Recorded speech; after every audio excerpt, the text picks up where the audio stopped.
네, 이다님들 강의 시작 3분 전입니다. 초이스가 있으면 강의 들으실 때 훨씬 좀 편하게 들으실 수 있으니까 초이스 챙기시고요. 3분 있다 시작하도록 하겠습니다.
안녕하세요. 네, 3월 세 번째 시간 프라이데이 이글라이트에 오신 여러분들 환영합니다. 저는 사회를 맡은 파운더스 다이아몬드 유미정입니다. 예, 감사합니다. 오늘이 벌써 세 번째 시간이더라고요. 첫 번째, 두 번째 시간을 거치면서 머릿속에서 한 챕터씩 좀 정리가 되어가는 기분입니다. 그래서 남아있는 두 번의 특강이 아쉽지만 또 너무 기다려지는 시간입니다. 네, 건강에 대한 귀한 지식을 나누어 주실 강사님은요, 하승민 대표님이십니다. 지난번 Q&A까지 풀어주셔서 정말 유익한 시간이었거든요. 오늘 또 너무너무 기대되는 마음으로 모시겠습니다. 하승민 대표님 모시겠습니다. 네, 안녕하세요. 하승민입니다. 반갑습니다. 소리 잘 들리시죠? 아, 네. 날씨가 많이 따뜻해졌죠? 네. 그 운동하기 정말 좋은 계절이 된 것 같습니다. 그래서 지금까지 이제 추워서 운동을 못 하신 분들, 또 운동을 안 하셨던 분들도, 음, 날씨가 좋아졌으니까 이제 운동을 시작하셨으면 좋겠어요. 네, 미세먼지 조심하시고, 네. 또 미세먼지만 조심하셔야 될 게 아니라, 우리 실내 공기 오염도 잘 신경을 쓰셔가지고 건강 관리 잘 하셨으면 좋겠습니다. 네, 오늘도 마찬가지로 음, 들으시면서 궁금하신 점 있으시면은 채팅창에 남겨주시면 제가 답변 드릴 수 있는 질문은 답변을 드리도록 하겠습니다. 네, 오늘 초이스 가지고 계시면 초이스 펴시고요. 어, 판토블렌드부터 네, 지난 시간에 이어서 판토블렌드부터 시작해 보도록 하겠습니다.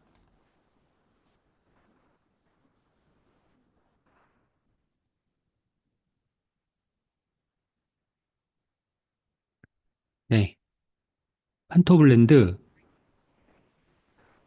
네, 비오틴, 비타민 B군, 네, 이렇게 함유되어 있다고 하는데요.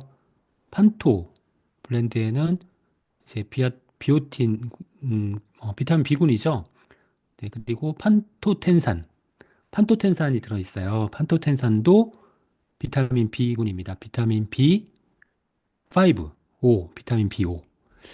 그래서 판토텐산은 이제 여러 가지 뭐 비타민 B군의 공통적인 기능이 비타민 시간에 했었잖아요. 에너지 대사에 중요한 역할을 한다.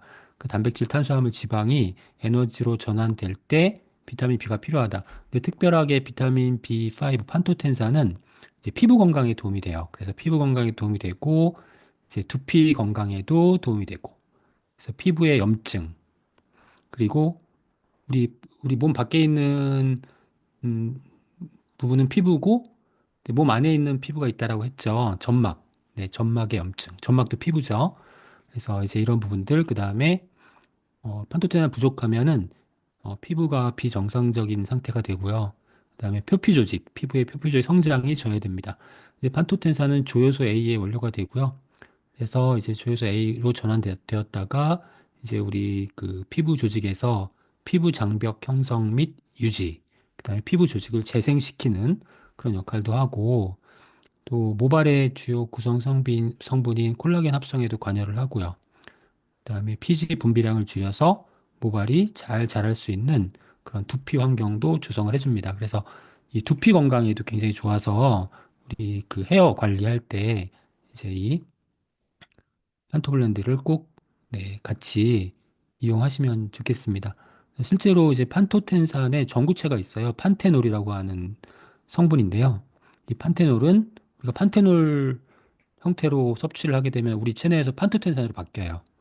그러니까 뭐 그렇게 판테놀을 섭취해도 되고 판토텐산은 섭취해도 되는데 이제 판테놀 같은 경우에는 우리나라에 2022년도에 이제 경구용 탈모 치료제로 승인이 됐습니다. 그래서 먹는 약으로 이제 그 판토텐산의 전구체를 탈모 치료에 그런 약품으로 원료로 할 만큼 이제 판토텐산이 우리 그 두피 건강, 피부 건강이 좋고 이제 헤어 관리할 때 도움이 됩니다. 비오티는 뭐 지난 시간에 말씀을 드렸었죠. 그래서 SHN 서플리먼트 할 때 비오티 말씀드려서 드렸었고요. 피부 건강에 도움이 되고 두피 건강에 도움이 되고 케라틴 합성에 또 필요하다. 그래서 이런 성분들이 들어 있으니까 이제 두피 건강, 헤어 관리하실 때 네, 판토 블렌드 잘 이제 이용하시면 되고요. 근데 우리가 이제 좀 주의하실 게 우리 두피 건강에서 꼭 피하셔야 될 두 가지가 있어요. 첫 번째 자외선입니다. 너무 강한 자외선을 쬐게 되면은 두피나 모발이 건조되고 모발이 노화되고 각질이 발생합니다. 그리고 피부 보호막도 손상되고요. 두피에 염증도 발생하고 또 머리카락이 이제 자라는 그 부분, 모낭이 손상됩니다. 또 하나는 이제 미세먼지도 주의하셔야 될 것 같습니다. 이제 두피에서 미세먼지가 이제 두피에서 분비된 피지와 결합을 해가지고 모공을 막게 되거든요. 그럼 비듬이나 염증이 생길 수 있고요.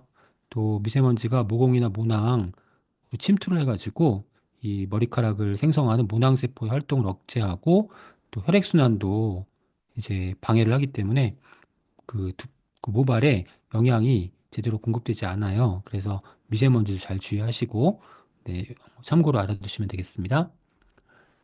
그리고 이제 음식도 주의하셔야 되겠죠. 인스턴트 식품이나 이제 과도한 육류를 섭취하시게 되면은 동물성 지방, 뭐 포화지방산, 트랜스지방 등을 이제 많이 과잉 섭취하게 되고요. 그다음 피지 분비가 증가하고 지루성 피부염이 발생할 수 있습니다. 뭐 카페인과 알코올도 많이 피해 주시면 좋겠죠. 네. 그리고 중요한 거 이제 헤어 관리, 이제 모발 관리에 관심이 많으신 분들은 이 정제 탄수화물을 피해 주셔야 됩니다. 삼백식품, 하얀 쌀밥, 밀가루, 하얀 설탕, 정제 탄수화물을 피해 주셔야 됩니다. 그래서 인슐린이 증가하게 되고요. 체내 지방이 축적됩니다. 그리고 인슐린 저항성이 생기는데요. 인슐린 저항성은 우리 신체에 여러 가지 다양한 문제를 유발시키는데 특히 탈모도 이제 그 원인이 돼요. 그러니까 인슐린 저항성이 탈모의 원인이 되기도 합니다. 그러니까 정제 탄수화물 이런 식품들을 좀 줄이시면 좋겠습니다. 네, 다음은 이제 뉴트리 파이토 프로틴입니다. 파이토 프로틴은 뭐 너무 중요해서 드릴 말씀이 좀 많을 것 같아요. 뉴트라이트에서 이제 가장 다 중요하지만 모든 제품이 다 중요하지만 특히 중요한 제품들이 있잖아요. 예를 들면 뭐 더블 X도 있고 비타민 미네랄 그리고 또 뭐가 있을까요? 음, 오메가 3 그리고 마이크로바이옴, 프로바이오틱스 또 뭐가 있을까요? 네, 프로틴이죠, 프로틴. 네, 프로틴은 그 전 세계 넘버 원 베스트셀러 제품입니다. 식물성 프로틴, 파이토 프로틴이죠. 파이토가 이제 식물이라는 뜻이니까 파이토 프로틴이고요.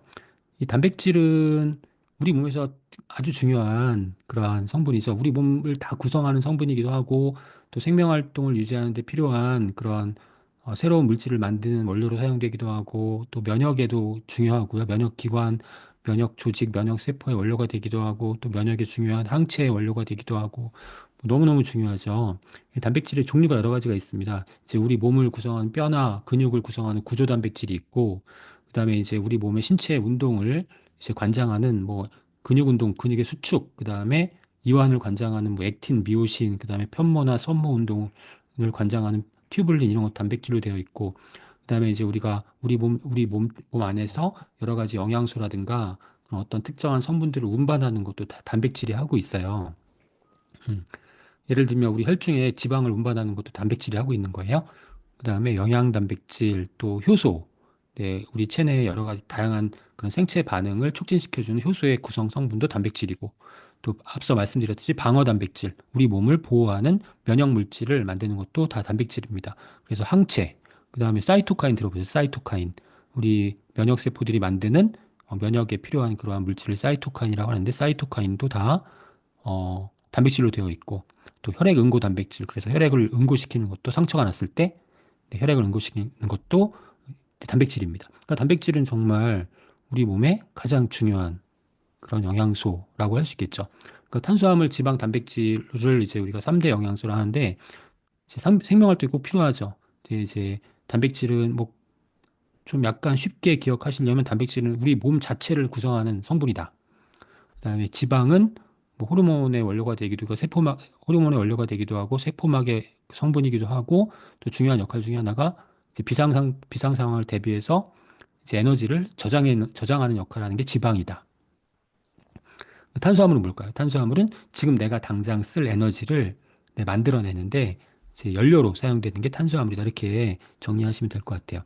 이제 단백질은 아미노산으로 구성되어 있고요. 지난 시간에 이제 아미노산, 필수 아미노산에 대해서 질문하셨던 분이 계셔가지고 이제 원래는 뺐었는데 간단하게 설명을 드릴게요. 우리 단백질은 아미노산이 구성 단위이고요. 근데 우리 몸을 구성하는 단백질은 20가지 아미노산으로 되어 있어요. 그 20가지 아미노산 중에서 이제 9가지가 우리 몸에서 합성이 되지 않기 때문에 외부의 음식물로부터 필수적으로 섭취를 해야 되는 그러한 아미노산. 그래서 필수 아미노산이라 그래요. 필수 아미노산이 있고 이제 비필수 아미노산은 우리 몸에서 합성이 되기 때문에 꼭 외부의 음식물로부터 섭취 안 해도 되는 거예요. 그러니까 우리 몸에서 자체적으로 만들어지기 때문에 그 필수적이지 않다. 그래서 비필수 아미노산. 근데 이게 이제 경계가 좀 애매해진 것들이 있거든요. 원래는 비필수 아미노산인데 현대인들에게 좀 부족해요. 많이 부족해서 이제 필수 아미노산처럼 보충을 해줘야 되는 게 이제 세 가지 정도가 있어요. 아르기닌 같은 경우에 성장기에 꼭 필요하고요. 성장, 뭐 세포 분열을 하고 몸이 성장할 때 단백질이 이제 그 몸을 구성해야 되기 때문에 성장기에 필요한 게 아르기닌이고, 그 다음에 이제 부상이나 수술, 이렇게 회복할 때 필요한 게 이제 글루타민, 그다음에 신장에 특화돼 가지고 이제 신장을 건강하게 유지하는 데 필요한 그런 아미노산이 세린, 이제 이런 것들도 최근에 이 세린이 신장에 도움이 많이 된다라는 게 밝혀지면서 이제 비필수 아미노산이지만 필수 아미노산처럼 좀 잘 보충을 하면 좋겠다, 이렇게 해서 이제 필수 아미노산만큼 중요하다, 이렇게 지금 이야기 강조가 되고 있죠. 그래서 이제 뭐 그런데 우리가 이제 뭐 뉴트리 파이토 프로테인을 드시면은 이제 필수 아미노산을 다 제공해 주기 때문에 그 외에도 다 다른 아미노산 제공해 주기 때문에 이 뉴트리 파이토 프로틴을 섭취하시면은 이제 아미노산에 대한 걱정하실 필요 없겠다. 네. 필수 아미노산이 뭐 여러 가지 이렇게 이런 것들이 있습니다. 그래서 다양한 뭐 기능성들이 있는데요. 그냥 뭐 이렇게 뭐 해드릴 필요 없이 다 중요하다. 음.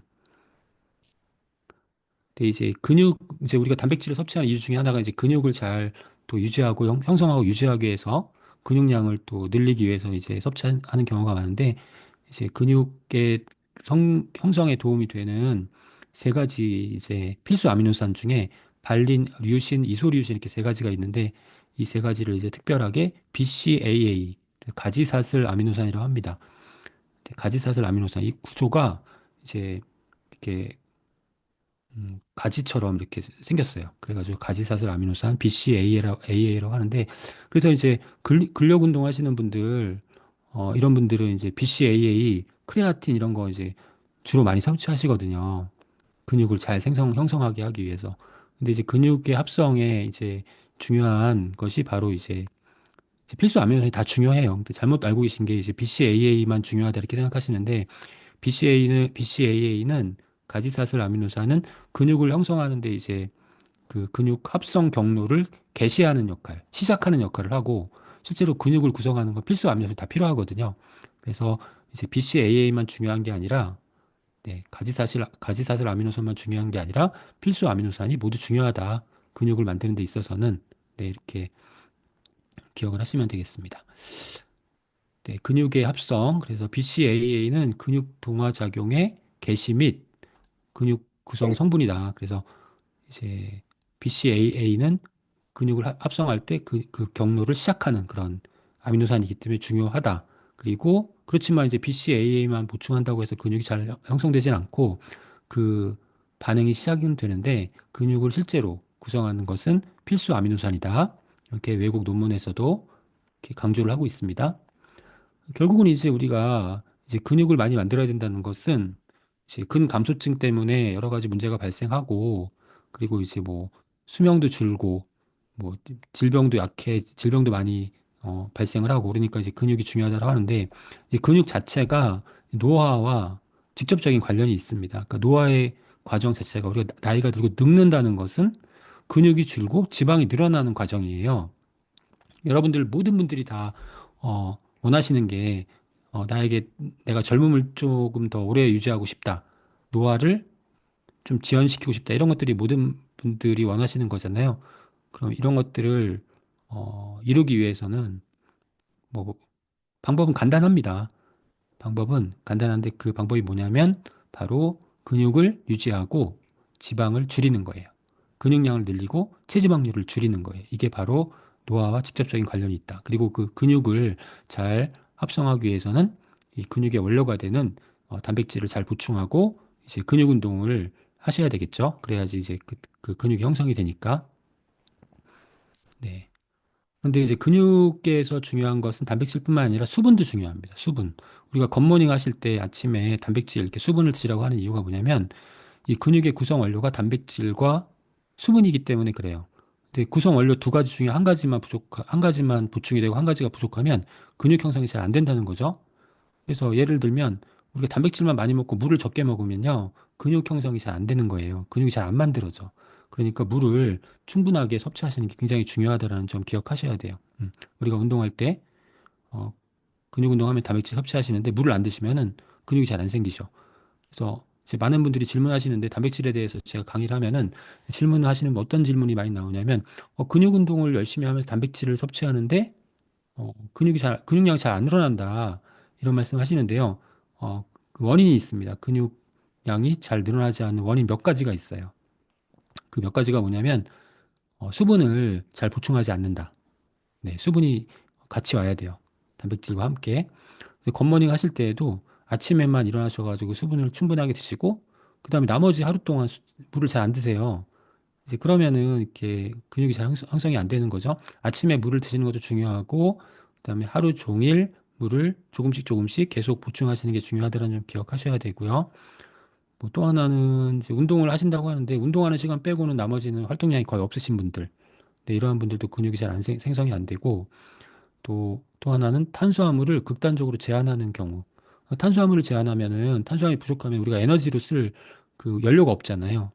그 에너지 쓸 연료가 없는데 그러면 뭘 분해하냐면 지방만 분해하면 좋은데 지방도 분해하고 근육도 분해해요. 같이 분해한단 말이죠. 그 탄수화물 부족분을 메우기 위해서. 그러니까 근육도 감소할 수밖에 없습니다. 그래서 탄수화물을 극단적으로 제한하시면 안 되겠습니다. 네, 마찬가지로 같은 원리로 유산소 운동을 너무 오랫동안 너무 뭐 열심히 하셔. 막 4시간, 5시간 동안 자전거를 타시고 막 이렇게 하시면은 탄수화물 다 썼고 그다음에 또 필요한 에너지를 써야 되잖아요. 그러면 마찬가지로 네, 탄수화물을 제한했을 때처럼 우리 몸에서 지방과 근육을 분해해서 에너지를 사용한다. 음, 그래서 유산소 운동을 너무 오래 하시는 것도 이제 근육이 잘 형성되지 않는 이유가 되기도 하고 또 하나는 음, 밤에 잠을 잘 못 주무시는 경우 근육이 잘 생성 안 됩니다. 근데 근육이 잘 생성되려면 숙면을 취해야 되고 숙면을 취하면 이제 우리 잘 때 성장 호르몬이 나와요. 이 성장 호르몬이 잘 분비가 돼야지 근육이 잘 합성이 됩니다.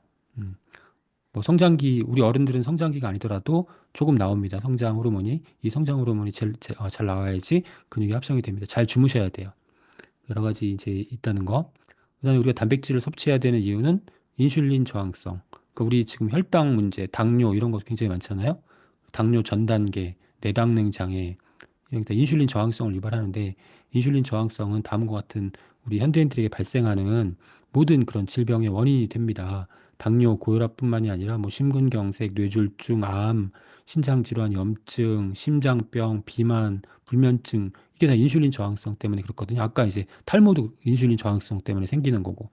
그래서 인슐린 저항성은 혈당 관리를 잘해야 된다는 거죠. 이제 혈당 관리뿐만이 아니라 이 당분이 우리 몸에 들어오면은 최종 당화 산물이 생깁니다. 이 당독소라고 합니다. 당독소.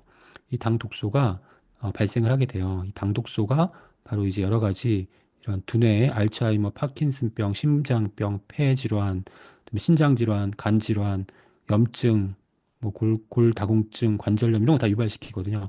그 당독소를 이제 줄여야 되는데 그럼 혈당 관리를 잘 하셔야 되는 거고 또 이제 얘네들이 당독수가 생기면은 우리 체내에 세포로 침투해가지고 그 세포를 파괴시키는데 어느 세포로 주로 침투하냐면 심장 근육세포, 뇌신경세포, 간세포에 침투해서 이 세포들을 파괴시키는 거예요.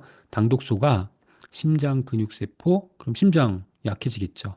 그다음에 뇌신경세포, 두뇌 기능이 떨어지겠죠. 간세포, 간이 제대로 기능을 못하겠죠. 해독이나 대사 합성 이런 것들을 잘 못하겠죠. 그러니까 문제가 생기는 거죠. 그래서 그리고 치매도 이 혈당 관리 때문에 치매가 발생합니다. 당독소가 두뇌 기능을 저하시키기 때문에 당 관리를 제대로 안 하면은 치매의 가능성이 급격하게 높아집니다. 그래서 우리가 당뇨를 치매를 제3형 당뇨라고 부릅니다. 제3형 당뇨. 음, 당뇨가 치매다. 이렇게 이해하시면 돼요. 그래서 이 혈당 관리가 이렇게 중요합니다. 여러분들도 이제 나에게 앞으로 절대 그, 발생하지 않았으면 좋겠다 하시는 질병이 뭐예요? 치매잖아요. 요즘 분들은 다 치매라고 말씀하세요. 옛날에 뭐 암, 뭐 뇌심혈관 질환, 심장병 이런 거 안 걸렸으면 좋겠다 그랬는데 요즘은 다 치매라고 하시거든요. 근데 치매를 예방하기 위해서 우리가 무엇을 해야 될까? 혈당 관리를 해야 된다는 거예요. 혈당 관리. 그 혈당 관리를 위해서 가장 중요한 혈당 관리 방법은 네, 뭘까요? 글리코다운을 섭취하시는 것도 있지만 운동을 하시는 거예요. 네, 운동을 하셔야지 혈당 관리할 수 있고 치매도 예방할 수 있고 또 몸을 움직여야지 이 두뇌 기능을 잘 유지할 수 있습니다. 그런데 우리 혈당 관리할 때 이제 중요한 역할을 하는 것이 단백질입니다. 단백질. 우리가 아침 식사하실 때 굿모닝 할 때 단백질 아침에 드시라고 하잖아요. 그 이유 중에 하나가 이제 아침에 단백질을 드시면은 혈당 관리가 잘 돼요. 그래서 아침 식사를 하실 때 이제 식이섬유하고 단백질이 풍부한 아침 식사를 하시라는 거예요. 그러니까 굿모닝 하실 때 단백질 드시고 그다음 아침에 채소 같은 거 좀 많이 드시면은 혈당 관리가 굉장히 편해진다는 것이죠. 우리가 인슐린 저항성이 생기는 것은 혈당이 급격하게 변하기 때문에 그렇거든요. 정상 범위에서 갑자기 확 높아지고 혈당 스파이크가 생기고 그다음에 갑자기 또 정상 범위 아래로 혈당이 떨어지고 카브 크레이빙이라 그래서 이제 탄수화물 그 갈망 상태가 돼요. 이 혈당의 그 변화폭이 크면 이 인슐린 저항성으로 바로 연결이 되거든요. 단백질을 아침에 섭취하시면 하루 종일 이 혈당의 변화를 정상 범위 내에서 유지할 수 있게 됩니다. 그래서 단백질을 꼭 섭취하시는 거죠. 그 단백질, 근육을 잘 형성하려면 단백질 언제 섭취하시는 게 좋으냐? 바로 앞서 제가 밤에 잘 때 성장 호르몬이 분비된다고 했잖아요. 그 성장 호르몬이 분비되면 근육 합성이 잘 돼요. 그러니까 주무실 때 성장 호르몬 분비되고 아침에 일어나 단백질을 보충하시면 성장 호르몬이 분비된 상태에서 단백질이 이제 제공이 되니까 근육 합성이 잘 되겠죠. 그래서 실제로 연구에서도 아침에 단백질을 섭취하시는 게 네, 근육 합성 유지하는 데 도움이 된다. 근데 우리 지금 한국인들의 식생활 패턴을 보면은 단백질은 거의 저녁에 드세요. 저녁에. 네, 고기도 저녁에 드시고, 치맥도 드시고, 뭐 그러니까 저녁에 이제 단백질 많이 드시는데, 이제 저녁에 드시는 그러한 나쁜 단백질을 다 끊으시고, 아침에 파이토프로틴으로 단백질을 보충하시면 좋습니다. 동물 실험에서도 이제 아침에 단백질을 섭취하게 하면 근육 성장 효과가 크고요. 임상 연구에서도 이제 사람을 대상으로 한 실험에서도 이제 그 어르신들에게 단백질을 아침에 섭취하시게끔 했는데 이제 근육량도 증가하고 근력도 향상되었다는 결과가 나오고 있습니다. 그 단백질을 잘 나눠서 드시는 게 좋겠죠. 이제 아침, 점심, 저녁에 잘 나눠서 드시는 게 좋은데 저녁에 단백질은 줄이시고 아침에는 단백질을 드시는 게 훨씬 더 근육 합성에 유리하다.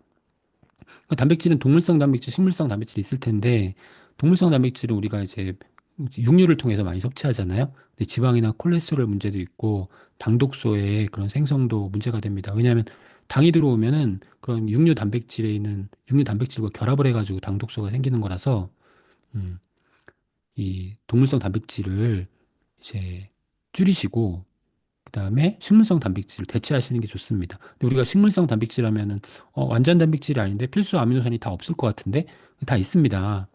그래서 뭐 대두 단백질 같은 경우는 필수 아미노산이 다 있고요. 그다음에 다른 식물성 식품도 몇 가지 식물만 두세 가지만 조합해도 그 필수 아미노산이 다 그 제공이 됩니다. 그러니까 이제 식물성 단백질 섭취하면 뭐 필수 아미노산이 부족하지 않을까 이건 쓸데없는 걱정이고요.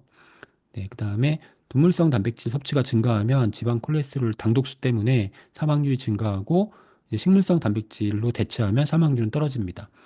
우리가 매일 섭취하는 전체 열량의 10%를 동물성 단백질로 바꾸면 심혈관 질환으로 인한 사망률이 8% 증가하고 대신에 우리가 전체 섭취하는 열량의 3%만 콩이나 곡류 등과 같은 식물성 단백질로 바꿔줘도 심혈관으로 인한 사망률이 12% 감소한다는 하버드 대학교의 연구 결과가 있습니다. 그러니까 열량을 좀 줄이고 탄수화물을 줄이고 대신 식물성 단백질로 바꿔주는 거예요. 그 다음에 우리가 매일매일 섭취하는 동물성 단백질을 4%만 줄이는 거예요. 4%만 식물성 단백질로 바꿔주더라도 전체 사망률이 34%, 심혈관 질환 관련 사망률이 네, 42%나 감소한다는 일본 국립암센터의 연구 결과도 있습니다. 그러니까 식물성 단백질 정말 좋은 거죠. 음. 그 단백질은 소화가 잘 안 됩니다. 그러니까 왜냐하면 단백질이 분자량이 엄청 커요.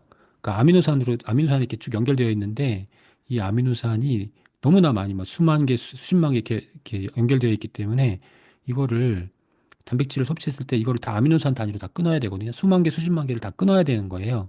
그러니까 이게 잘 안 끊어진단 말이에요. 오래 걸린단 말이죠. 그러니까 소화가 네, 잘 안 됩니다. 그래서 이제 굿모닝 하실 때 처음에 아침에 단백질 드시면은 소화가 잘 안 된다, 더부룩하다 이렇게 말씀하시는 분들이 계신데 그러면 뭐가 필요하냐면 단백질 분해 효소, 단백질 분해 효소를 같이 섭취해 주시면 단백질 분해가 잘 되겠죠. 네. 그 단백질은 워낙 그 분해하는데 오래 걸리기 때문에 지방 탄수화물 분해 효소와 달리 단백질 분해 효소는 위에서도 분비가 되고 장에서도 분비가 돼요. 그러니까 두 번에 걸쳐서 분비를 하는 거예요. 그러니까 빨리빨리 분해하기 위해서. 그래서 이 단백질 소화하기 위해서 엔자임 있잖아요, 엔자임. 네, 우리 엔자임 제품 같이 섭취하시면 좋고요. 그다음에 이제 최근에 연구 결과를 보니까 단백질이 분해가 돼서 아미노산 단위로 분해돼서 이 필수 아미노산이 우리 몸에서 잘 이용되기 위해서는 프로바이오틱스가 도움이 된다라고 하는 결과도 있습니다. 그래서 잠깐 소개해드리면 프로바이오틱스 보충하면 식물성 단백질, 특히 이 완두콩이라든가 뭐 대두 단백질 이런 단백질에서 그 아미노산의 흡수를 증가시킨다 이런 결과가 나와 있어요. 그래서 이제 우리가 굿모닝 할 때 단백질도 드시고 또 프로바이오틱스도 드시고 이렇게 같이 섭취하시라는 이유가 여기에 있습니다. 네. 그 프로바이오틱스를 식이 단백질과 함께 섭취했을 때 단백질 소화와 체내 흡수를 촉진하고 근육 발달에 도움을 줄 수 있는 그런 가능성이 있다. 이렇게 이 연구는 제안을 하고 있습니다. 음, 프로바이오틱스 아침에 드시는 게 좋겠죠? 프로바이오틱스가 또 어떤 질문 많냐면 프로바이오틱스를 드시는데 공복에 먹어야 되는지 아침 식사 후에 먹어야 되는지 뭐 이렇게 어떻게 언제 먹어야 되는 언제 섭취해야 되는지 이렇게 질문 많이 하시는데요. 이게 좀 애매한 게 또 공복에 먹으면은 위산이 이제 굉장히 그 빈속에서 위산이 강해요. 위산이 보통 1.5에서 2.5 되는데 공복에서 위산이 분비되기 시작하면 1.5가 되고요. 그다음에 식사를 같이 하면 그때 위산이 분비되면 이제 음식물과 중화가 되기 때문에 한 2.5 정도 되거든요. 그러니까 공복에 더 강산이라는 거죠. 근데 그 프로바이오틱스가 이제 산에 약할 수가 있기 때문에 공복에 섭취하면은 좀 생존율이 좀 떨어질 수 있다. 그 음식과 함께 섭취하면 그때는 위산이 이제 많이 분비가 될 거 아니에요. 음식이 들어갔으니까. 그 위산이 과다하게 분비가 돼서 생존율이 떨어질 수 있다. 의견이 막 분분해요. 그런데 일반적으로는 아침에 물 한 잔 드시고 이제 위산을 좀 중화시키신 다음에 프로바이오틱스 섭취하시면 네, 생존율을 높일 수 있습니다. 그렇게 기억하시면 되고요. 그리고 이제 그 하이드라 액티브 프로틴이 있잖아요. 네, 파이토 프로틴 하이드라 액티브. 이 프로틴은 이제 프로틴을 좀 약간 가수분해 해놨어요. 가수분해 해놨으니까 이제 막 예를 들어서 분자량이 10만이다. 이거를 한 만으로 이제 잘라놓으면 어떻게 되겠어요? 금방금방 분해가 되겠죠. 그래서 가수분해 해가지고 대사 과정을 좀 짧게 해서 잘 소화가 될 수 있게끔 이렇게 이제 만들어졌고요. 그다음에 히알루론산이 함께 들어있습니다. 단백질이 우리 피부의 구성 성분이기도 하고, 네, 그리고 이제 그 상피 조직에 중요한 역할을 하기도 하고, 히알루론산은 이제 피부 조직과 점막 등에서 이제 수분을 잘 그 머금을 수 있게 하는 그런 역할을 하기 때문에 피부 건강에 도움이 되고, 히알루론산도 함께 포함하고 있어서 이제 근육과 피부와 함께 같이 이제 그 도움을 받을 수 있는 것이 또 소화가 잘 되고 흡수가 좀 빠르고 이런 단백질이 바로 이제 하이드라 액티브 프로틴이다. 이렇게 이해하시면 되겠습니다. 그 단백질을 드실 때 가장 중요한 거예요. 이게 이제 가장 중요하기 때문에 제가 말씀을 드리는 건데 우리가 단백질을 좋은 이 뉴트라이드 파이토 프로틴을 드시는데 그 단백질 이 좋은 단백질을 섭취하면 우리 몸에서 잘 이용이 돼야 될 거 아니에요. 근데 우리 몸에서 이용이 잘 되려면 어떻게 해야 되냐면 우리가 몸 안에 기존에 막 있던 단백질을 이제 밖으로 오래된 단백질은 다 배출을 시켜야 되죠. 배출을 시키고 우리가 지금 파이토프로테인 섭취했을 때 새로운 단백질이 들어왔잖아요. 이 새로운 아주 새 단백질을 이용을 해야 되겠죠. 그런데 그렇게 하기 위해서는 말씀드렸듯이 오래된 단백질을 배출을 해야 돼요. 근데 오래된 단백질을 배출하지 않으면 지금 막 섭취한 새로운 단백질이 그냥 우리 몸으로 빠져나가요. 음. 그러니까 아무 소용이 없다는 거예요. 그러니까 우리 몸에 오래된 단백질을 빼내는 게 중요하다. 배출을 시키는 게 중요하다. 근데 우리 몸에 오래된 단백질을 배출하는 가장 효율적이고 가장 뭐 거의 유일한 방법 뭐냐면 뭘까요? 운동이에요, 운동. 음, 운동을 하셔야지 우리 몸에 오래된 단백질을 아미노산을 분해해서 배출을 할 수 있습니다. 그래서 운동을 꼭 하셔야 되는 거예요. 운동 안 하시고 단백질 섭취하시면 뭐 아무 소용이 없어요.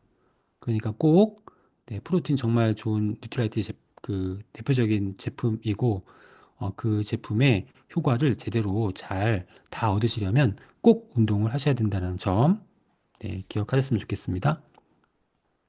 그래서 너무 이제 운동에 대해서 나 몸이 좀 안 좋은데 너무 과체중 비만이라서 좀 힘들 것 같다 뭐 이렇게 생각하시지 마시고 지금 수준에 맞는 아주 가벼운 운동도 정말 우리 몸에 꼭 필요하고 도움이 분명히 되니까 꼭 하셨으면 좋겠습니다. 걷기도 좋고요. 근데 요즘은 슬로우 조깅이 많이 부각이 되더라고요. 슬로우 조깅. 네, 뛰는 거 어려우니까 그냥 걷듯이 뛰듯이 이렇게 운동하시는 거 날씨 따뜻해졌으니까 꼭 하셨으면 좋겠습니다. 그다음에 이제 식이섬유 제품입니다. 파이버 비츠, 뉴트리 파이버 파우더, 식이섬유. 네, 식이섬유 제품이죠. 식이섬유는 네, 우리 소화기관 건강에 도움이 되는 영양소이죠. 그리고 이제 식이섬유가 워낙 중요하기 때문에 이제 5대 영양소, 단백질, 탄수화물, 지방, 비타민, 미네랄과 함께 두 가지 영양소가 더 필요하다. 그래서 7대 영양소로 하기도 하죠. 물과 식이섬유. 음, 그래서 원활한 배변 활동, 혈중 콜레스테롤 조절, 체중 조절에 도움이 되고 탄수화물 대사에도 도움이 됩니다. 음. 그 식이섬유는 이제 채소, 과일, 해조류 등이 함유된 섬유질, 셀룰로스로 알려진 성분이고요. 난소화성 다당류, 난소화성 다당류. 그 이름이 어려운데 소화가 잘 안 된다. 난소화성 다당류. 당이 여러 개 결합되어 있다. 그 당이 여러 개 결합되어 있으니까 탄수화물이죠. 탄수화물. 탄수화물의 그 구성 단위가 당이니까 그래서 탄수화물의 일종이고 소화가 잘 안 되기 때문에 우리 체내에서 흡수되지 않고 그대로 빠져나가면서 다양한 유익한 기능을 제공합니다. 그 수용성과 불용성이 있어요. 수용성은 우리 체내에서 수분을 흡수해요. 수분을 쫙 흡수하니까 부피도 커지겠죠. 부피가 커지니까 포만감을 느끼게 되고 네, 다이어트에 도움이 되고 그다음에 그 수분을 흡수하면서 당분, 지방, 콜레스테롤, 그다음에 유해 물질 이런 거 같이 흡수해가지고 소화가 안 되고 밖으로 빠져나가니까 네, 그러니까 이제 그런 것들을 조절하는 데 도움이 될 수 있고요. 불용성 식이섬유는 이제 대변의 양을 늘리고 대변 통과 속도를 빠르게 해주는 기능이 있습니다. 대변 통과 이 찌꺼기들은 대장에가 소장에서 이제 그 영양소들이 흡수가 되고 이제 부패가 진행되고 그 찌꺼기들이 대장으로 가잖아요. 근데 이 그 찌꺼기들이 오랫동안 대장에 머물면요 염증도 유발시키고 그리고 대장암도 발생시키는 거거든요. 대장에도 상처를 내기도 하고 그래서 빨리 이제 대장을 통과시켜야 되는데 불용성 식이섬유가 이제 그런 역할을 합니다. 그래서 이제 수용성과 불용성 식이섬유의 이상적인 비율, 그러니까 우리가 이상적인 비율로 한다면 자연식품에 포함되어 있는 비율이거든요. 그 수용성과 그 채소나 과일에 포함되어 있는 비율이 수용성과 불용성의 비율이 1대 3이에요. 그러니까 수용성 1 들어있으면 불용성이 3. 그래서 그 비율에 맞췄습니다. 파이버 위치 같은 경우에 그 비율에 맞춰져 있습니다. 그러니까 이 섭취하시면 이제 그러한 식물성 식품을 섭취하시는 데 도움이 될 수 있습니다. 근데 우리나라 이제 우리 그때 그 지난 시간에 이제 그 프로바이오틱스 할 때 우리나라 그 국민들의 소화기 건강에 대한 말씀을 드렸잖아요. 여러 가지 염증도 있고 과민성 대장 증상 뭐 네, 리키거트 신드롬, 장 누수 증후군, 새는 장 증후군 이런 것도 있다라고 말씀을 드렸습니다. 그래서 소화기 건강이 이렇게 악화 일로에 있다. 그래서 프로바이오틱스가 도움이 된다. 네, 이 식이섬유도 소화기 건강에 도움이 되는 것이죠. 그런데 이제 대장암이 급격하게 증가하고 있다라고 했는데 이제 그 나이 드신 분들만 대장암이 증가하는 게 아니라 20대, 40대 젊은 층에서도 대장암이 증가율이 전 세계 1위라는 통계가 나왔어요. 그래서 우리나라가 연령대와 상관없이 20대부터 이 대장암의 위험성에 상당히 많이 노출되어 있다. 근데 50세 이상 대장암 환자는 증상이 나타난 다음에 어, 진료를 받고 진단을 받는데 29.5일이 걸리는데요. 이제 50세 이하는 그냥 뭐 조금 약간 불편해도 그냥 소화불량이겠지. 건강에 자신하시는 거예요. 잘 검진을 안 받으세요. 그래서 평균 217일 후에 발견을 하게 된다고 합니다. 그러니까 한참 진행이 된 다음에 발견되니까 치료가 그만큼 어려워지는 거죠. 그러니까 식생활 개선하셔야 되고, 이제 프로바이오틱스나 식이섬유 잘 섭취하셔야 되고, 네, 그리고 이제 이상이 있으면 빨리빨리 검진 받아보시는 게 좋습니다. 젊다고 해서 이 장 건강에 안심할 수 있는 그런 상황이 아니라는 거, 네, 기억하셨으면 좋겠습니다. 그래서 이제 암 예방을 위한 식사 지침, 식품의약품 안전처에서 이제 암 예방을 위한 식사 지침이라는 자료를 이제 그 발간을 해서 배포하고 있습니다. 그래서 보면은 우리나라 국민들이 암 예방을 위해서 꼭 섭취해야 될 영양소가 지금 보시는 것처럼 식약처 자료에 나와 있는 거예요. 식물 영양소. 네, 더블 X 할 때 식물 영양소 했었죠. 네, 식물 영양소. 그다음에 항산화 영양소도 했었죠. 네, 항산화 영양소, 비타민 C, 비타민 E, 뭐 코엔자임 큐텐 이런 항산화 영양소. 이게 이제 암 예방에 필요하다. 또 하나, 암 예방을 위해서는 네, 바로 네, 식이섬유를 섭취해야 된다. 네, 식이섬유 섭취해야 된다. 장에 발생하는 암을 예방할 수도 있고, 그다음에 장내에 그런 유해 물질들을 흡착시켜서 배출하기 때문에 그런 유해 물질이 우리 몸에 침투해서 유발하는 암도 예방할 수 있다. 그래서 암 예방을 위해서는 이 세 가지 기억하시면 좋겠습니다. 식물 영양소, 항산화 영양소, 식이섬유. 네, 파이버 비치 플러스. 네, 식이섬유는 뭐 아까 말씀드렸듯이 수용성 식이섬유는 이제 원활한 배변 활동에 도움이 되는데, 수분을 흡수해서 변을 부드럽게 하고, 그다음에 불용성 식이섬유는 변을 빠르게 장을 통과할 수 있게 도와준다. 그다음에 식이섬유의 기능성 중에 하나가 콜레스테롤을 조절하는 거예요. 이제 콜레스테롤을 흡착해가지고 배출하기도 하고, 네, 또 하나는 네, 담즙산도 결합시켜서 배출하거든요. 근데 우리가 지방을 섭취하면 담즙산을 분비해가지고 지방을 유화시켜요. 그러니까 분해하기 쉽게 만들어줘요. 이게 담즙산의 역할인데 이런 역할을 한 담즙산은 장에서 재흡수가 되죠. 다시 담낭으로 갑니다. 담즙산은 90%가 재흡수가 됩니다.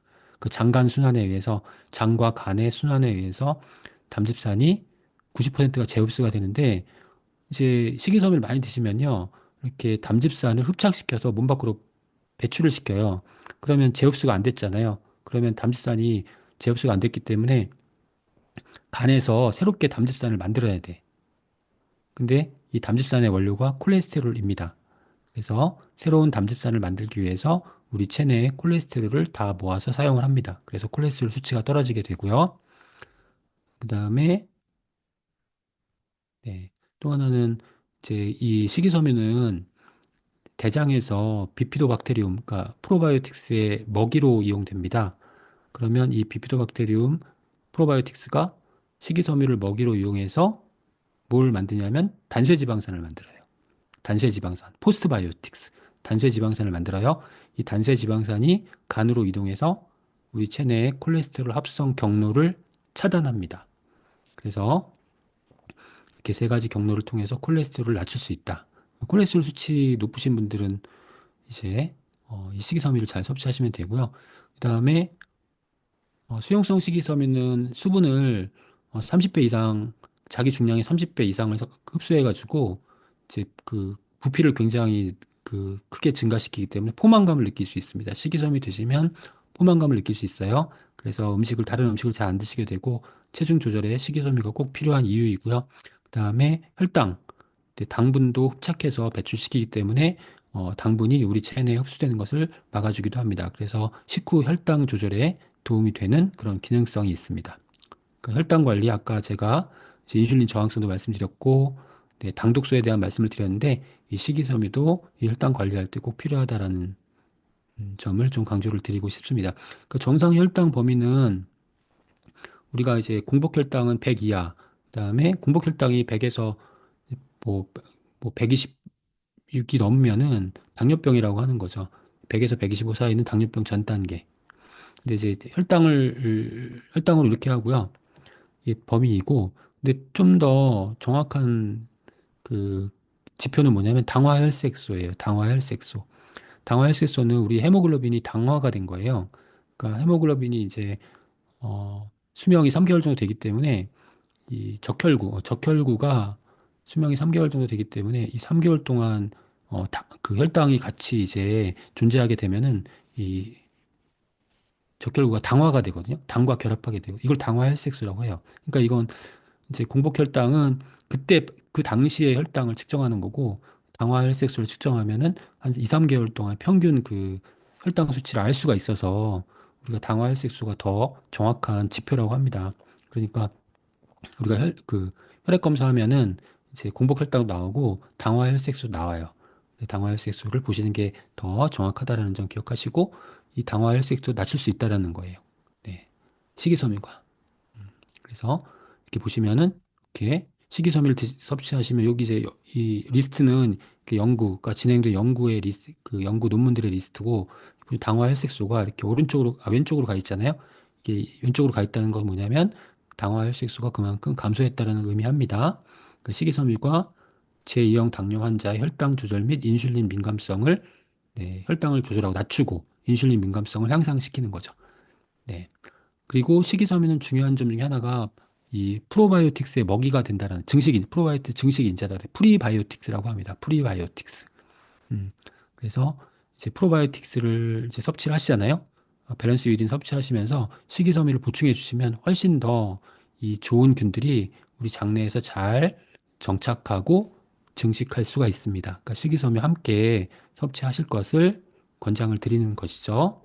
그래서 이제 지금 한번 용어를 정리해 보면 식이섬유 같은 프리바이오틱스는 이제 프로바이오틱스 유익균의 먹이가 되고 이제 유익균이 이제 식이섬유를 이용해서 대사 산물을 만들어내는데 이게 바로 포스트바이오틱스 단쇄 지방산 네, 이라고 할 수 있습니다.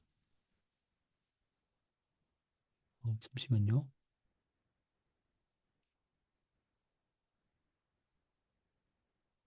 어, 네. 이렇게 이해하시면 되고요. 그다음에 식이섬유는 우리 몸 디톡스에 또 도움이 됩니다. 식이섬유는 대변을 통한 독소 배출을 개선하는 데 도움을 줄 수 있는 그러한 중요한 영양소이다. 미국의 이제 건강 전문지 메디컬 뉴스 투데이에 나온 내용이에요.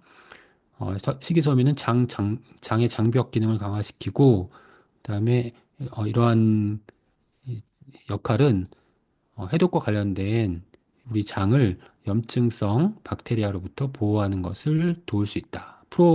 프로바이오틱스와 함께, 유익균과 함께, 그래서 디톡스에 꼭 필요한 것이 식이섬유라고 할 수 있습니다. 네, 식이섬유 중요해서 좀 길게 설명을 드렸고요. 그 다음에 트루콜라겐.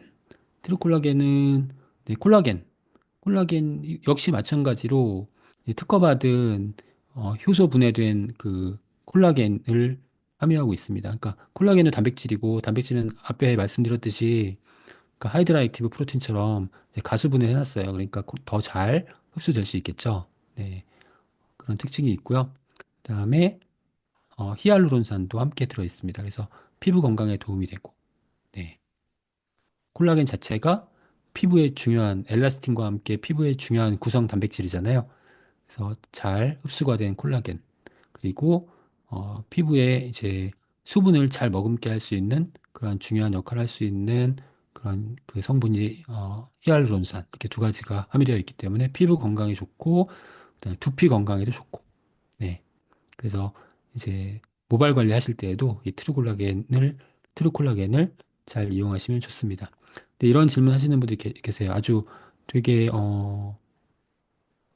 아주 세밀하시고 그런 분들이 음, 날카로운 질문을 하시는데 어떤 질문을 하냐면 아니 단백질을 섭취하면은 아미노산 다 분해가 된다며 그럼 아미노산은 분해가 됐다가 다시 우리 체내에서 필요한 단백질로 합성이 되는데 콜라겐도 마찬가지 아니냐 콜라겐도 섭취를 하면 아미노산으로 다 분해됐다가 다시 우리 체내에서 콜라겐으로 합성될지 다른 단백질로 합성될지 어떻게 아느냐 이런 질문을 하시는데요. 네, 뭐 논리적으로는 콜라겐을 섭취하면 우리 체내에서 콜라겐이 합성된다라는 보장은 없습니다. 네, 왜냐하면 그 콜라겐을 구성하고 있는 아미노산들이 다 하나씩 하나씩 분해가 되면은 이제 필수 아미노산이나 비필수 아미노산이 되는 거거든요.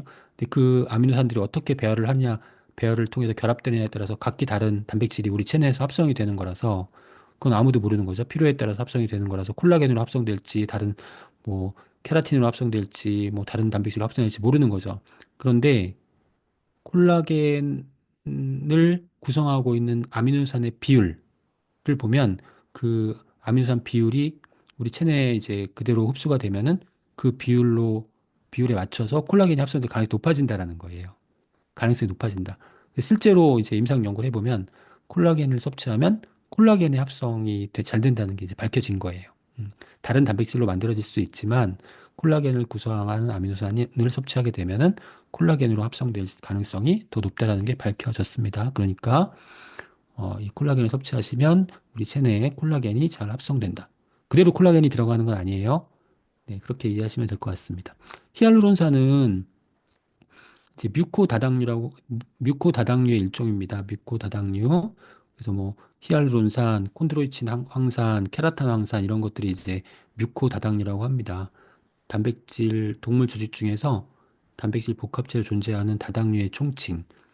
이 이제 뮤코 다당류고 높은 보수력, 그다음에 세포에 적절한 그 수분 환경을 주어서 대사를 원활하게 하고 피부의 윤활성과 유연성을 유지시켜주고 외력 및 세균, 바이러스 등의 침입에 대해서 피부, 점막을 보호하는 데 도움을 준다.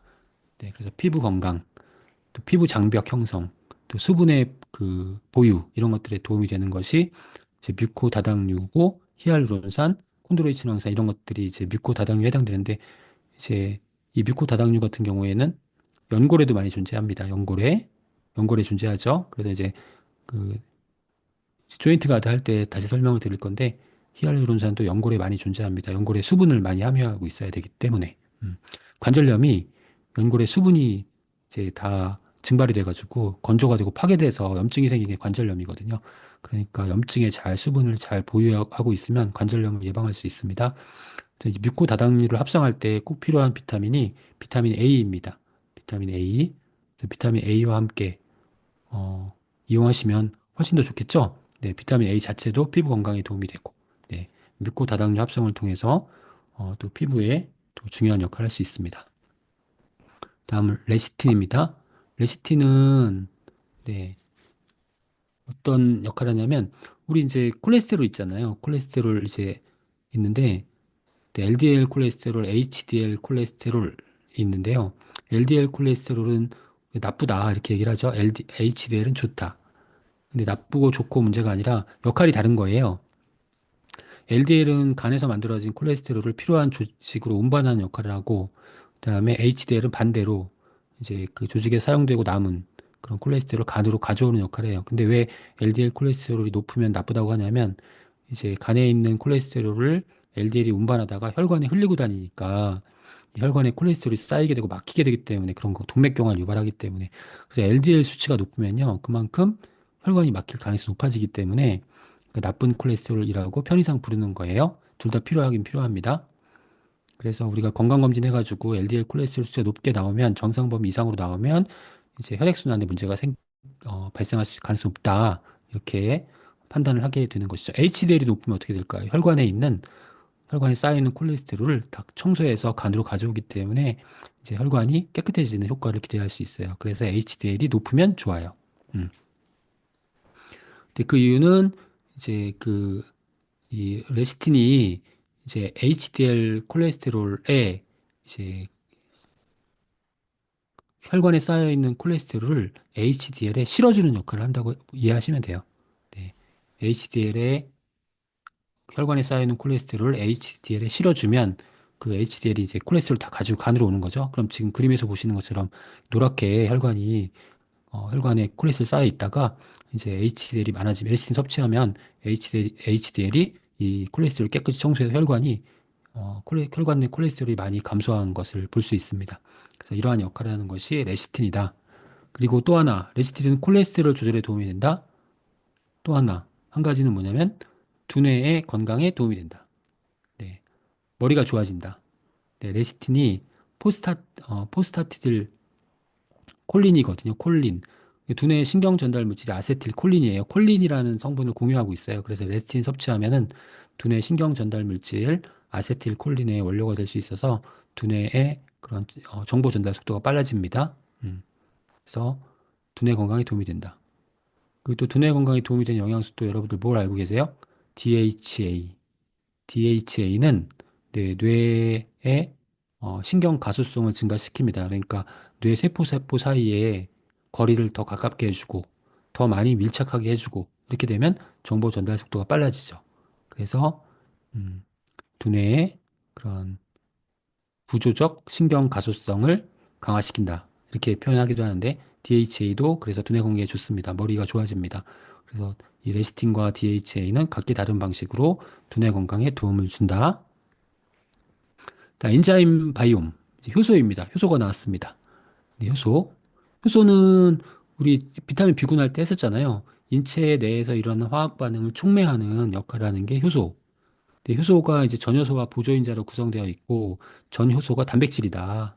그리고 그 보조인자가 조효소, 비타민 B 유도체나 비타민 B군과 금속 이온들, 미네랄들, 마그네슘, 철분, 구리, 아연, 셀레늄 이런 것들이 이제 효소의 보조인자로 작용을 한다. 이 효소가 이제 우리 체내에 그런 반응을 촉진시켜주는 거. 그다음에 이제 체내에 여러 가지 다양한 반응을 촉진시켜주는 게 대사효소.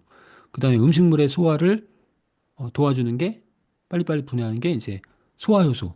이제 분해효소라고 할 수 있겠죠. 소화효소. 소화효소는 단백질 분해효소, 탄수화물 분해효소, 뭐 지방 분해효소 이런 것들이 있겠죠.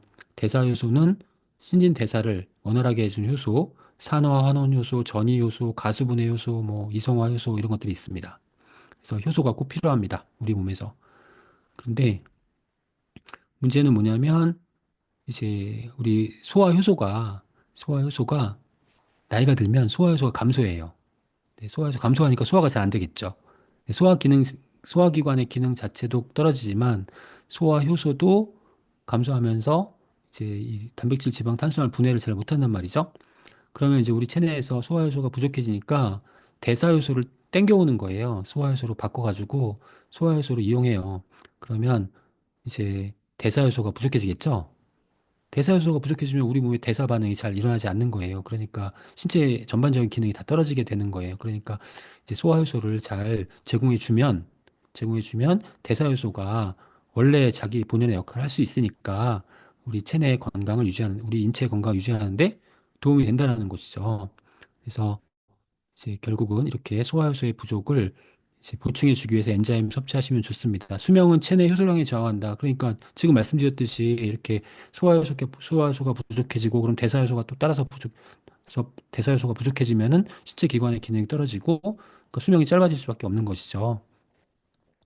네, 그래서 이제 어, 전 세계에 효소 최고 권위자인 이제 미국의 에드워드 하웰이라는 분이 수명은 체내 효소량에 의해서 좌우된다. 이렇게 이제 강조를 하고 있는 거고요.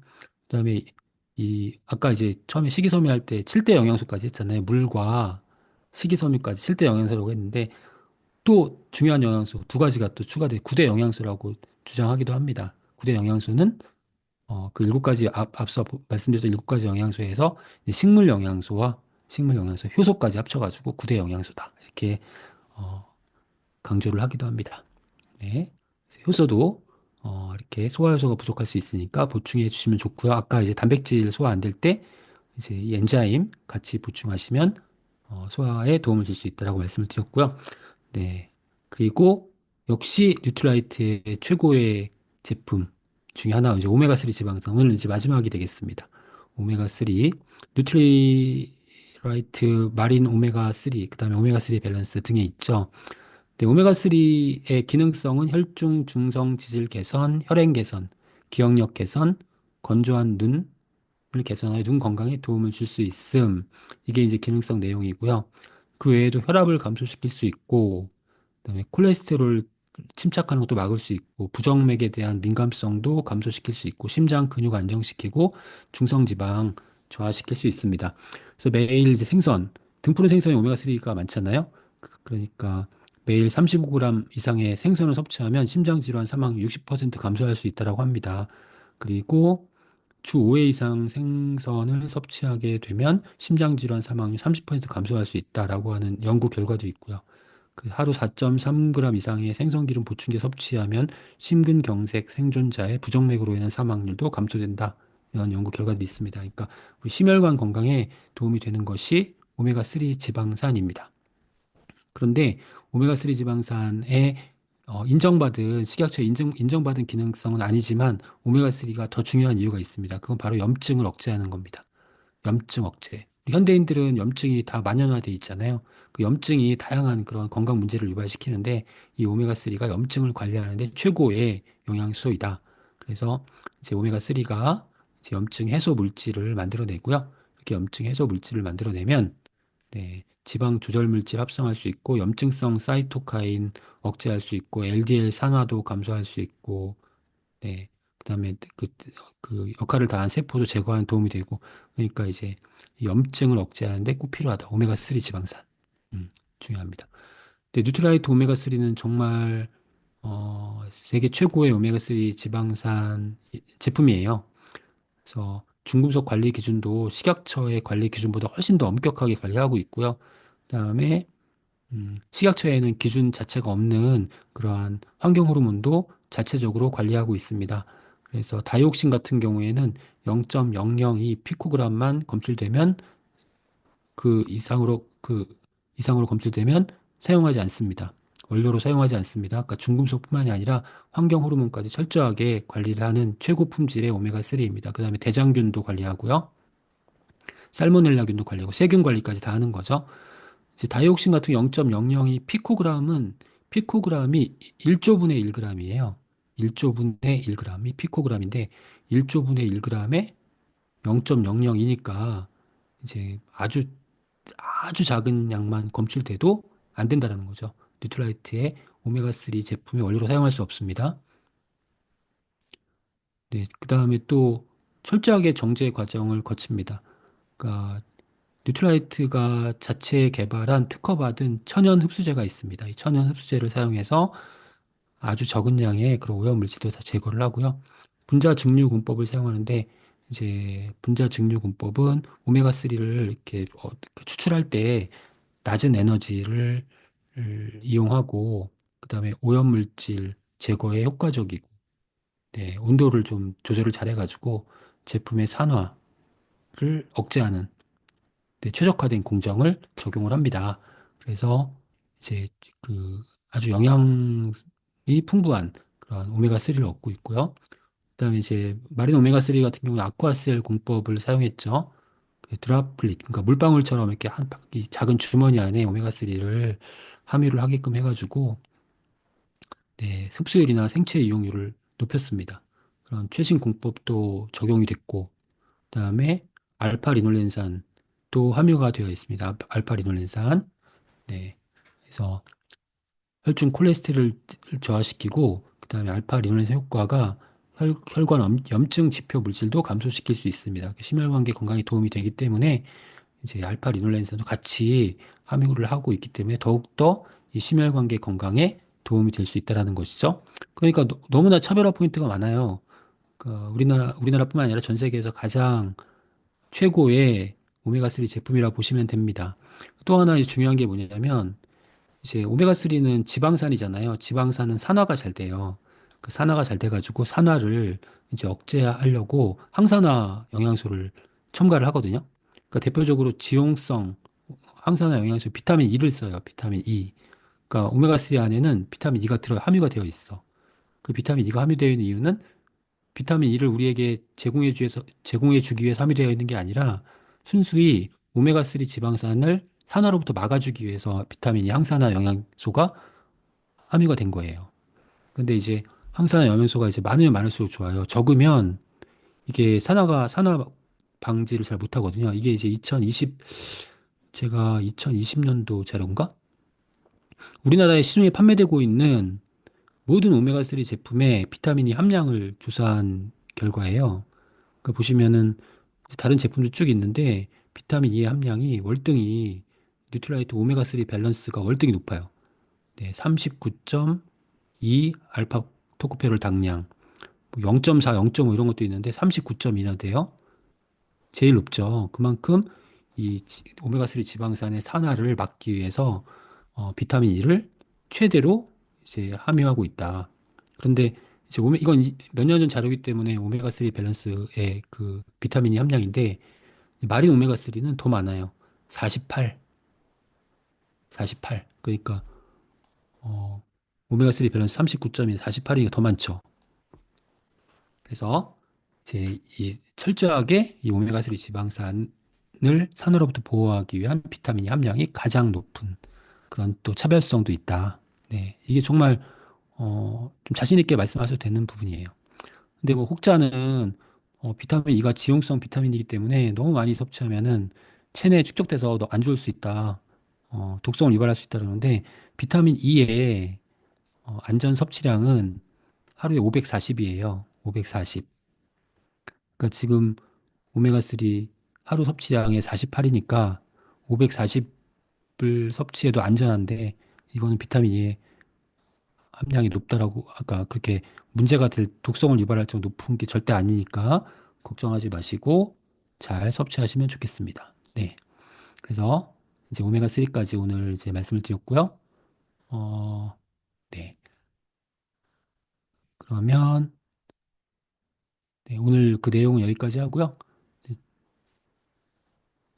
네, 질문 한번 보겠습니다.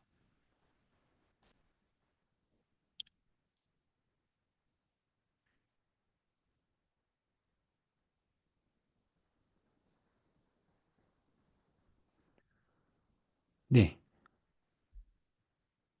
이제 신증 환자에 어떤 영양을 추천하면 좋을까요? 신장 질환은, 신장 질환에는, 네, 그러니까 이게 대사에 문제가 되는 거기 때문에 이제 영양소나 단백질이 신장에 부담이 될 수 있습니다. 그러니까 우리가 보통 비타민, 미네랄, 항산화 영양소, 그리고 이제 뭐 예를 들면 아까 이 단백질, 세린 같은 필수 아미노산 신장 건강에 도움이 되는 걸 말씀드렸잖아요. 그러니까 간과 신장의 건강을 위해서 식물성 단백질의 섭취는 권장이 됩니다. 그런데 문제는 뭐냐면 간과 신장에 질병이 있기 때문에 대사 기능이 제대로 작동하지 않는 경우에는 단백질을 제한해야 됩니다. 비타민, 미네랄도 제한해야 됩니다. 네. 그래서 이제 그 지금 환자분이 지고 치료를 받으시는 동안에는 단백질을 제한해야 됩니다. 그러니까 단백질은 또 신장이 안 좋다고 해서 단백질 다 제한하는 건 아니고요. 신장은 그 신장의 질병의 단계별로 뭐 어떤 단계에서는 단백질을 제한하지 않고 충분히 섭취해도 되고 또 어떤 단계에서는 단백질을 제한해야 돼. 굉장히 복잡해요, 이게. 단계가 다 나눠져 있어요. 그래서 신장이 안 좋다 그러면 단백질을 무조건 제한하는 건 아니고 단백질을 제한해야 될 때도 있고 단백질을 오히려 더 많이 섭취해야 되는 상태도 있어요. 그래서 그 부분은 이제 그 병원에 치료 받으시면서 의사 선생님과 항상 이렇게 같이 그 논의 상담을 받아보셔야 돼요. 그때그때 상태에 맞게 단백질을 제한하거나 그다음에 아니면 더 보충하거나 이게 결정되기 때문에 지금 말씀드린 대로 간과 신장의 건강을 위해서 비타민, 미네랄, 단백질은 평소에 충분하게 좋은 단백질, 동물성 단백질 말고 식물성 단백질을 충분하게 섭취할 것을 권장하지만 다른 이유 때문에 간이나 신장이 나빠졌을 경우에는 단백질은 제한한다. 비타민, 미네랄도 제한해야 될 수도 있다라는 거예요. 그러니까 단백질이 간과 신장에 부담이 되나 이건 아니에요. 잘못된 거예요. 간과 신장에 질환이 생기는 건 지방 때문에 질환이 생기는 거고 지방간 이런 것 때문에 생기는 거지 단백질 때문에 생기는 게 아니에요. 네. 단백질은 신장과 간에 부담이 된다는 게 아니라 오히려 건강을 더 많이 섭취해야 되는데 다른 이유 때문에 지방이나 콜레스테롤 이유 때문에 간과 신장에 문제가 생기면 단백질을 제한해야 될 수도 있다. 이렇게 이해하시면 됩니다. 네, 아까 이제 그림에서 비필수와 필수 단백질의 교집합이 나와 있는데 그거는 교집합 안에 있는 거는 원래는 비필수였어요. 그러니까 우리 몸에서 합성이 되는 거였어요. 근데 우리 현대인들의 그런 식생활 상태나 그다음에 그런 여러 생활 습관 때문에 이 비필수 아미노산 중에서 그러니까 원래 우리 몸에서 합성되는 아미노산이었는데 합성이 잘 안 되고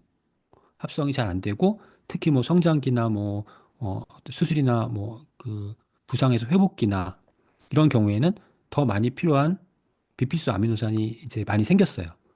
이제 우리나라 국민들의 건강 상태가 이제 안 좋아지면서 원래는 비필수였는데 부족하거나 더 필요성이 더 그 증가하는 그런 아미노산이 생겼단 말이죠. 그러니까 이런 아미노산들은 비필수이지만 보충해 주는 것이 좋겠다. 그런 의미예요. 그러니까 아까 교집합에 나와 있는 그거는 원래는 비필수인데 지금은 보충이 필요하다라고 이해하시면 되겠습니다. 네, 파이토프로틴을 먹으면 가스가 많이 차는데 혹시 콩에 있는 렙틱 때문일까요? 어, 그 렙틱이 아니고요. 렉틴입니다. 렉틴.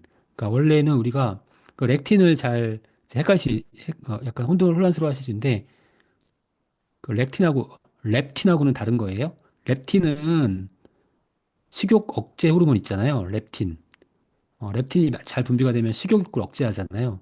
이게 이제 렙틴이고 렉틴은 렉틴은 이제 식물성 식품에 이제 몇 특정 식물성 식품에 많이 들어있는 그런 또 어떤 그 뭐 단백질 유사한 성분인데 당 단백질 성분인데 얘네들이 렉틴이 이제 어떤 경우에는 뭐 소화기에 그런 불편함을 유발시킨다거나 뭐 이런 불편함들을 유발시켜서 이제 렉틴에 대한 얘기를 하는 학자들이 많아요. 그러니까 많지는 않고 이제 간혹 있는데 그런데 문제는 뭐냐면 렉틴이 식물성 식품에 이제 그 콩에도 들어있기도 하고 그다음에 이제 일부 이제 식물성 식품들에 이제 들어 있습니다. 렉틴이라고 이제 검색해 보시면 나오는데 이 렉틴은 우리 몸의 그 소화기 계통에 그런 불편함을 유발시킬 수 있고 뭐 여러 가지 문제점을 유발시킬 수 있는데 단점이 그러니까 장점이 단점보다 훨씬 많다.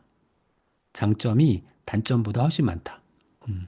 그 렉틴이라는 성분이 그런 불편함을 유발시킬 수 있지만 우리 몸에 여러 가지 뭐 인슐린 저항성이라든가 뭐 그다음에 소화기관의 건강이라든가 그다음에 뭐 그런 여러 가지 또 유익균에 도움이 된다거나 이런 여러 가지 장점이 더 많아요. 그래서 특별하게 이제 어떤 특정 식물성 식품 섭취하신 다음에 이제 불편함이 심하신 경우를 제외하면 그런 경우는 이제 어쩔 수가 없잖아요.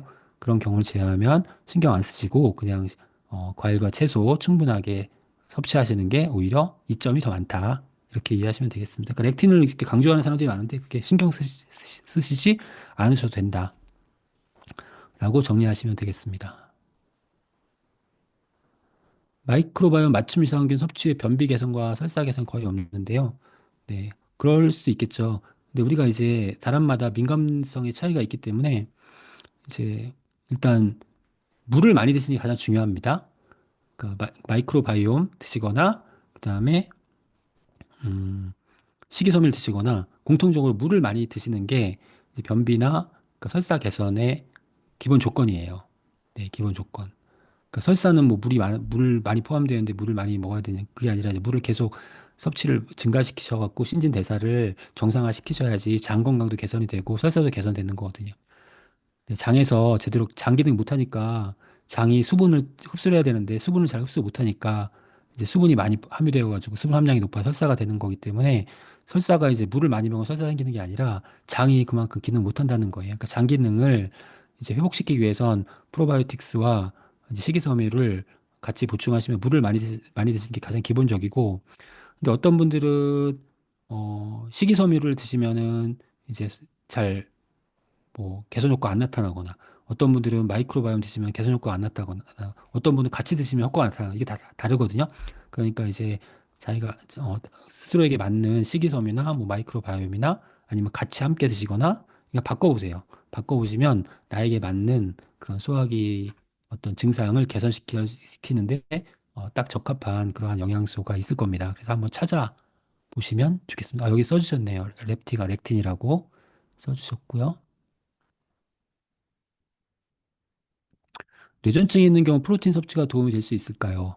네, 직접적으로 도움이 될 수 있다고는 말씀드릴 수 없을 것 같아요. 뇌전증은 이제 뇌신경의 문제이기 때문에 뇌신경에 이제 정기적 이상, 일시적인 정기적 이상 신호가 발생해가지고 이제 발생하는 게 뇌전증, 이제 옛날에 간질이라고 했는데 이제 요즘 뇌전증 어감이 안 좋으니까 뇌전증이라 하는데 명확한 원인이 잘 밝혀져 있진 않고 그냥 뭐 뇌졸중의 어떤 그 부작용, 아까 뇌졸중의 그 사이드 이펙트로, 그러니까 후유증으로 생길 수 있다. 그리고 또 이제 뭐 어렸을 때 뭐 뇌 수막염 같은 거 생겼으면 그 후유증으로 생길 수 있고 이제 그런 게 없음에도 불구하고 그냥 선천적으로 이제 그런 뇌신경세포의 이상 그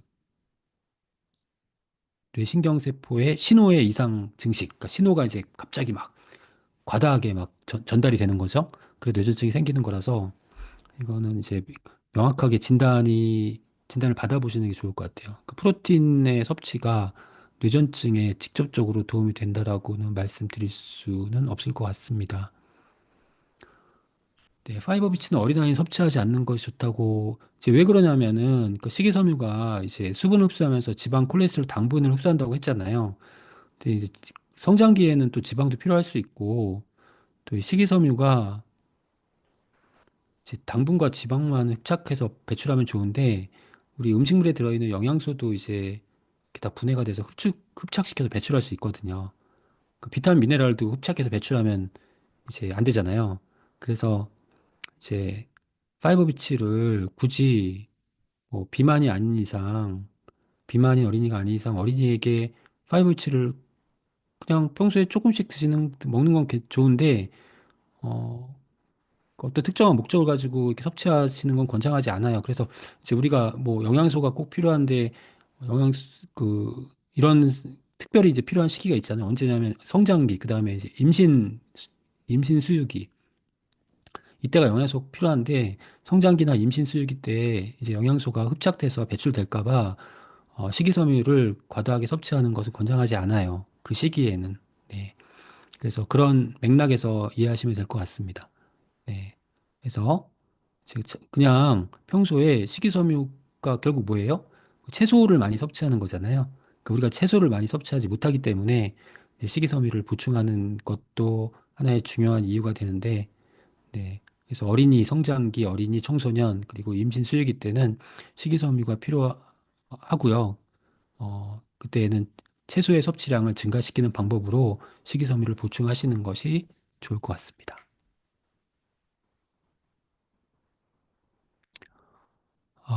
이게 이런 질문이 되게 어려운 질문인데, 루푸스, 그러니까 루스프라고 써요. 루푸스를 말씀하시는 것이겠죠? 루푸스겠죠? 네, 루푸스. 오타시겠죠? 루푸스 자가 면역 질환이에요. 자가 면역 질환이기 때문에 사실 이 자가 면역 질환이 현대 의학계에서 난제거든요. 그러니까 원인도 모르고 해결책도 없어요. 그래서 이제 결국은 자가 면역 질환은 면역 기능을 이제 정상화시키는 게 필요하죠. 그 면역 기능을 강화시킨다고 해서 자가 면역 질환, 제가 아마 그 마이크로바이옴 할 때 좀 말씀드린 것 같아요. 이제 면역 기능이 너무 강하니까 자가 면역 질환이나 그 아토피 알러지 같은 면역 과민 반응이 나타날 수 있는 거거든요. 그러니까 면역 균형이 중요하다라는 거예요. 면역 균형. 음. 폐쇄성 폐기종. 그래서 이제 면역 균형의 관점에서는 뭐 단백질이나 비타민, 미네랄, 그다음에 프로바이오틱스 섭취하시는 게 좋을 것 같은데 이제 폐쇄성 폐기종이 있으시기 때문에 약을 여러 가지 다양한 종류를 드시고 계시고 이렇게 다양한 종류의 약을 드실 때에는 다른 영양 성분과 기량이 있는지를 확인해야 됩니다. 기량이 뭐냐면 약효를 방해하거나 아니면 영양소의 흡수를 서로 방해할 수 있거든요. 이런 걸 다 확인해야 되기 때문에 이제 어떤 특정 영양소를 보충하십시오 이렇게 말씀드리는 없을 것 같고요. 담당 의사와 상의를 해보시는 게 유일한 방법일 것 같아요. 네. 네, HDL 콜레스테롤 낮고 중성지방도 낮고 HDL 그는 많이 높은 편이고 총 콜레스테롤만 높아 경계에 들어가는 어떤 관리가 필요할까요? 그러니까 이게 이제 HDL은 높은 게 좋다라고 말씀드리고 LDL은 낮은 게 좋다라고 말씀드렸는데 그런데 HDL도 너무 높은 건 또 문제가 되는 거예요. 왜냐하면 LDL, HDL 자체가 혈관을 돌아다니는 운반체잖아요.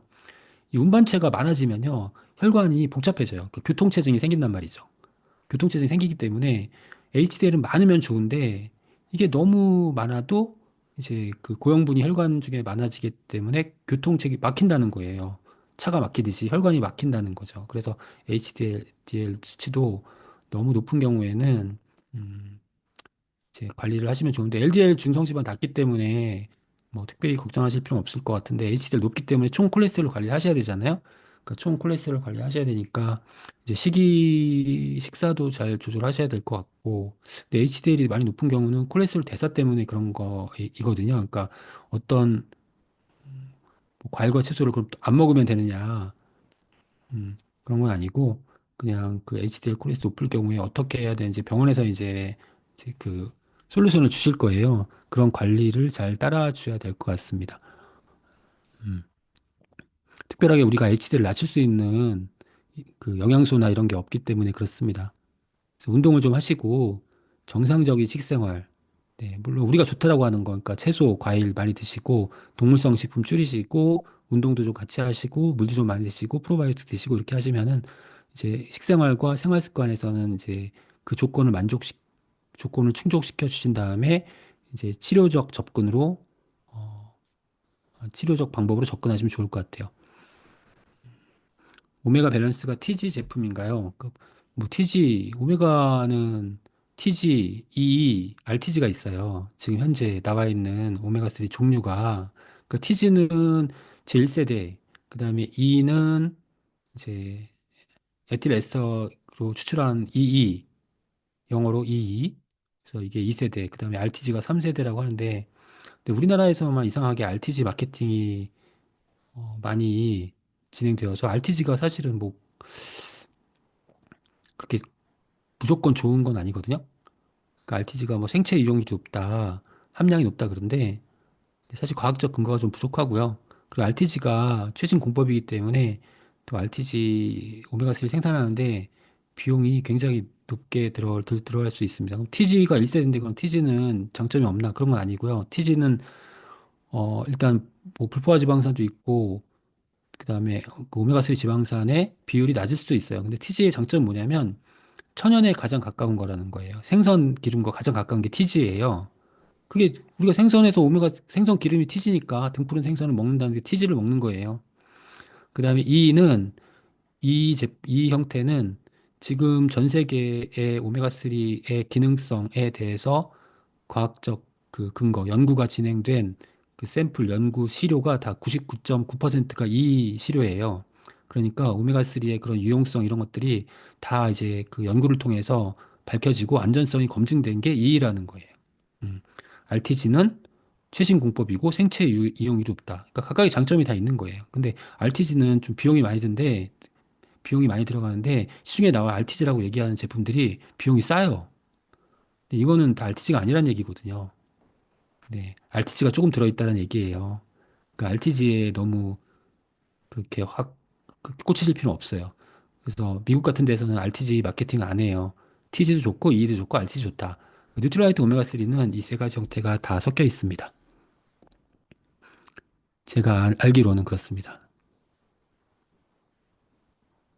네, 시간이 많이 지났습니다. 그래서 다른 질문은 다음 시간에 또 이어서 하도록 하겠습니다. 너무 시간이 많이 지났네요. 오늘 늦게까지 경청해 주셔서 감사드리고요. 다음 주 마지막 시간이니까 나머지 제품들 정리해서 또 다음 주에 찾아뵙겠습니다. 감사합니다. 네, 감사합니다. 감사합니다. 네, 감사합니다. 네, 감사합니다. 감사합니다. 다음 주가 마지막 시간이니까 다음 주 뵙도록 하겠습니다. 감사합니다. 수고하셨습니다. 수고하셨습니다.